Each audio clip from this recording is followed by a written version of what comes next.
Jangan ditiru, viral tawa tanpa dosa cegil buat candaan keji soal darah anak Palestina. Beredar video viral yang membuat geram publik di platform media sosial. Pada video itu terlihat sejumlah remaja perempuan sedang makan di sebuah restoran cepat saji. Video itu bikin geram lantaran para remaja ini membuat candaan soal tragedi kemanusiaan yang dialami orang-orang Palestina. Dalam video, salah satu remaja perempuan yang memakai kacamata mengatakan soal tulang anak Palestina.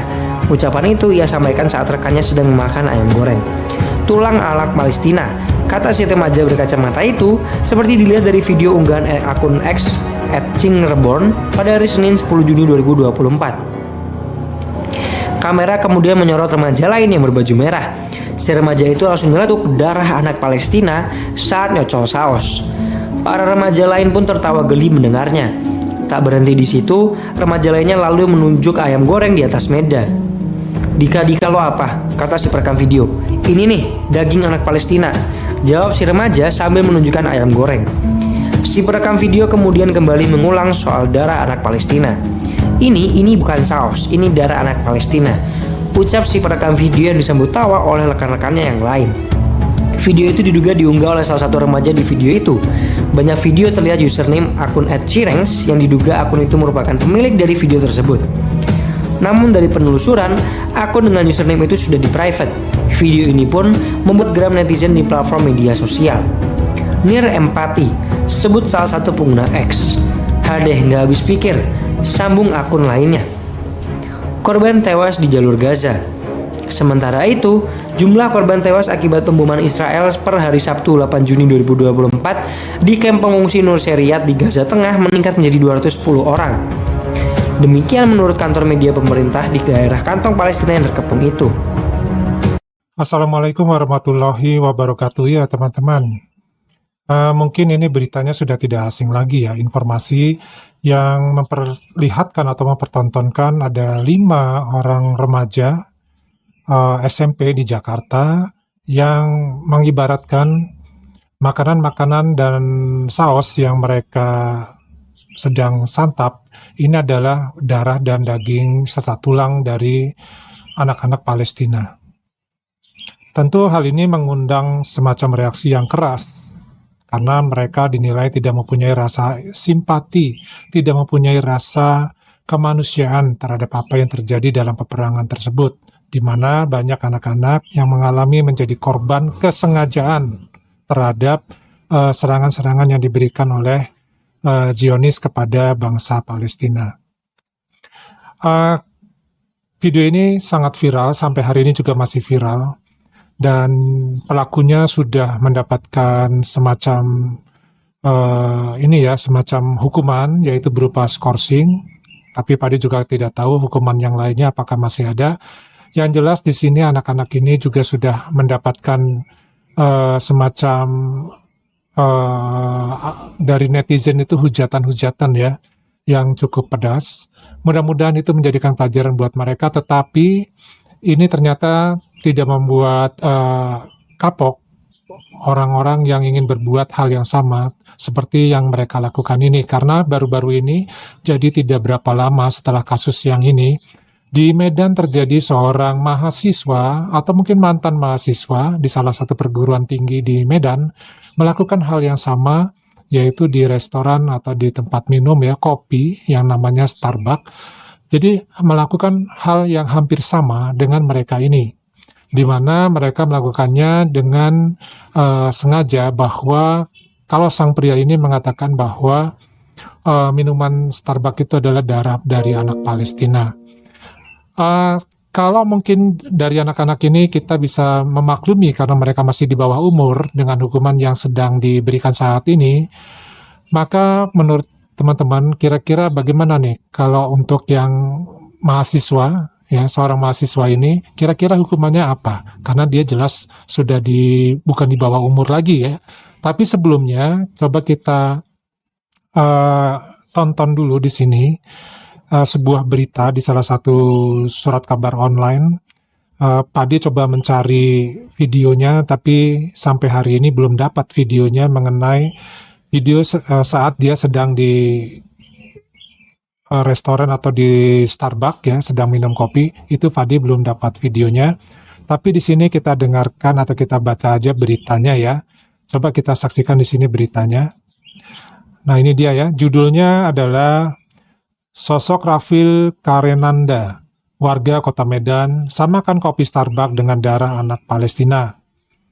Nah, ini kurang lebih adalah dari tampilan ya dari mahasiswa tersebut, dan kita bisa melihat di sini ya. Yang paling kanan fotonya ini adalah foto mungkin ukuran pas foto ya. Kemudian yang di tengah ini sepertinya ini diambil dari ketika dia sedang mengolok-olok anak Palestina bahwa kopi yang dia minum ini adalah darah anak Palestina. Kemudian foto yang paling kiri ini adalah foto ketika dia meminta maaf. Jadi ujung-ujungnya meminta maaf ya. Setelah minta maaf, terus selesai. Ini kejadian yang sangat-sangat wajar di Indonesia ya. Semua cukup dengan minta maaf, selesai. Nah, kita baca ceritanya ataupun beritanya ya, teman-teman. Di sini dari tribunmedan.com. Tadi baca aja dari mulai di bawahnya ini ya. Pasalnya, Raffi Karenanda yang memiliki akun Twitter atau X @jagoanbukdel sempat mengunggah kata-kata yang bikin warganet geram. Lewat akun X miliknya, Rafil Karenanda yang merupakan warga Kota Medan ini sempat menyamakan kopi Starbucks dengan darah anak Palestina. Nah, ini ya kata-katanya ya. Seseger itu memang darah anak Palestina. Tulis akun @jagoanbukdel disertai dengan foto seseorang di depan meja yang di atasnya terdapat kopi Starbucks. Nah, di sini ada komentarnya juga ya. Kita coba Pak Ade bacakan sedikit komentarnya di sini ya. Kalau Palestina menang, dunia kiamat ngap. Terus, kalau Palestina menang, kiamat ngap. Ini 2 kali nulisnya ya. Kemudian ada yang membalas nih. Memang enak minum Starbucks, apalagi yang nama menunya darah anak Palestina. Kemudian ada yang balas lagi. Enak akualah, ada rasa darah anak Palestina. Nah, dari tangkapan layar ini kita bisa menyimpulkan bahwa ini adalah memang sengaja. Jadi bukan satu kebetulan, bukan satu spontanitas ya, tetapi ini adalah kesengajaan yang dilakukan oleh pria ini. Nah, di bawahnya, informasi berikutnya adalah ketika Raffi Karenanda mencuit itu, banyak warganet yang mengingatkannya. Namun peringatan itu akhirnya berujung kemarahan, karena Raffi Karenanda dianggap tidak berempati terhadap kesedihan warga Palestina. Setelah tweetannya itu viral, Raffi Karenanda kemudian buru-buru membuat video permintaan maaf. Nah, ini yang Pak dibilang ya, bahwa dia langsung melakukan permintaan maaf. Apa selesai begitu aja setelah minta maaf ya? Nah, ini dengan terbata-bata dia mengaku bahwa tindakannya itu merupakan sebuah kebodohan. Kebodohankah? Permintaan maaf Raffi Karenanda itu dilakukan setelah dia dicari-cari warganet. Bahkan ada yang mendesak agar lelaki yang disebut sempat kuliah di universitas bla bla bla segera ditangkap dan diadili karena tindakan provokatif. Dan ini adalah isi dari ini ya, permintaan maafnya, video permintaan maafnya. Apa Pak Ade tampilin aja ketika dia sedang minta maaf ya. Coba Pak Ade coba tampilkan aja. Saya Raffi Karenanda dengan akun Twitter Jagoan Bukdel ingin memohon maaf yang sebesar-besarnya kepada seluruh masyarakat Indonesia atas kericuan yang telah saya buat di jagat maya. Saya mengakui perbuatan saya di Twitter sangat tidak mempunyai empati, dan saya tidak membenarkan kelakuan saya yang ada di Twitter. Saya sangat menyesali dengan tindakan bodoh saya di Twitter, dan saya berjanji demi Allah ke depannya untuk tidak akan mengulangi kesalahan yang seperti ini lagi, dan saya akan lebih bijak dalam bermain sosial media. Sekali lagi saya ingin memohon maaf pada seluruh masyarakat dunia maya atas perbuatan yang saya lakukan. Saya, Raffi Karenanda, memohon maaf yang sebesar-besarnya. Iya, teman-teman. Dengan semudah itu, ketika kita berbuat ya, kemudian kita minta maaf, kemudian masalah selesai. Apa iya seperti itu? Kalau menurut Pak D tidak seperti itu ya. Karena dengan kebiasaan seperti ini, akibatnya apa? Akibatnya adalah maka akan muncul lagi orang-orang yang melakukan hal yang sama, kemudian mereka akan berpikir, ya cukuplah minta maaf aja kan beres. Masalah selesai. Ya. Nah, mudah-mudahan hal ini juga menjadi pelajaran buat yang lainnya. Jika melakukan hal yang sama, maka kira-kira apa ya hukumannya ya? Kalau anak-anak di bawah umur ya mungkin seperti yang sudah diberitakan ya, telah mendapatkan skorsing dan juga hal-hal yang lainnya. Nah, bagaimana dengan yang sudah tidak di bawah umur ini? Artinya sudah kuliah atau mungkin sudah tamat kuliah. Kira-kira dapat hukumannya nggak ya? Nah, coba ini menjadi satu pertimbangan ya, seperti halnya kita di dalam melakukan sesuatu, tidak semuanya itu melakukan yang kita senangi, itu adalah suatu hal yang menyenangkan bagi orang lain, terutama di wilayah atau di daerah di mana rata-rata memang di situ ya mayoritas tidak menyukai hal-hal seperti yang dilakukan oleh pria ini. Kita tahu Indonesia ini mendukung Palestina merdeka. Kita tahu membenci perang yang ada di Gaza. Tetapi dengan seenaknya ada orang-orang seperti ini yang dengan teganya ya, dengan apa namanya tanpa rasa bersalah, tanpa wajah berdosa, mengatakan itu dengan begitu gampangnya, dan tempat yang mereka melakukan itu semua tempat-tempat yang memang kemarin dianjurkan untuk diboikot. Nah, ini jadi masalah juga kan, artinya apa?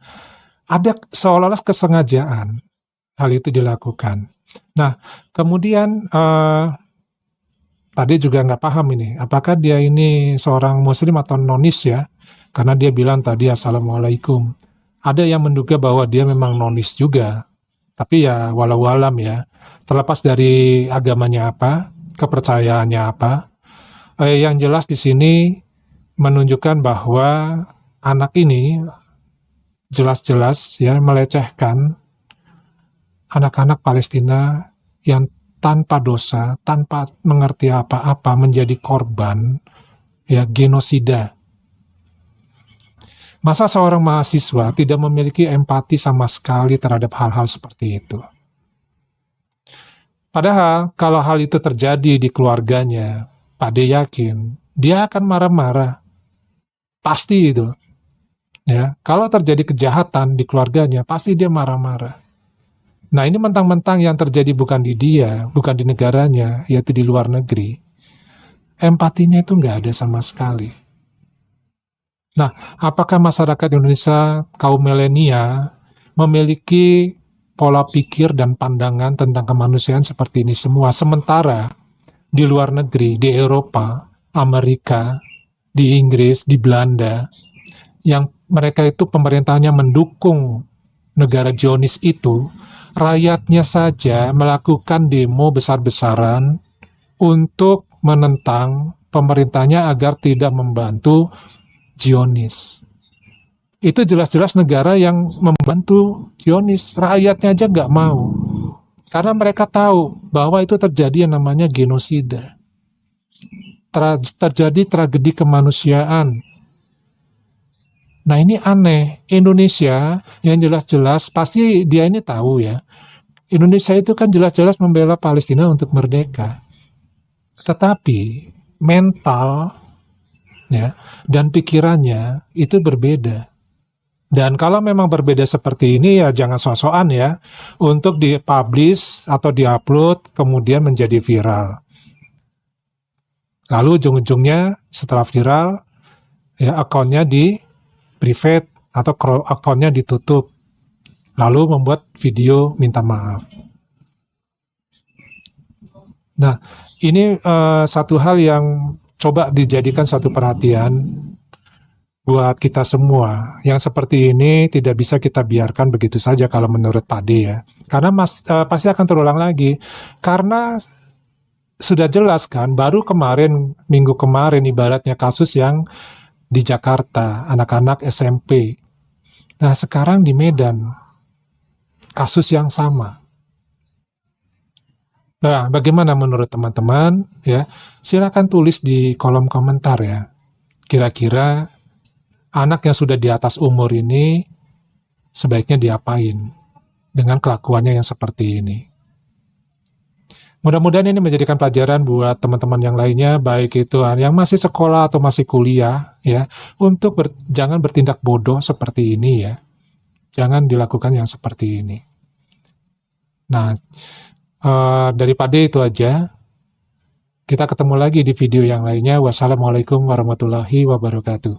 Salam.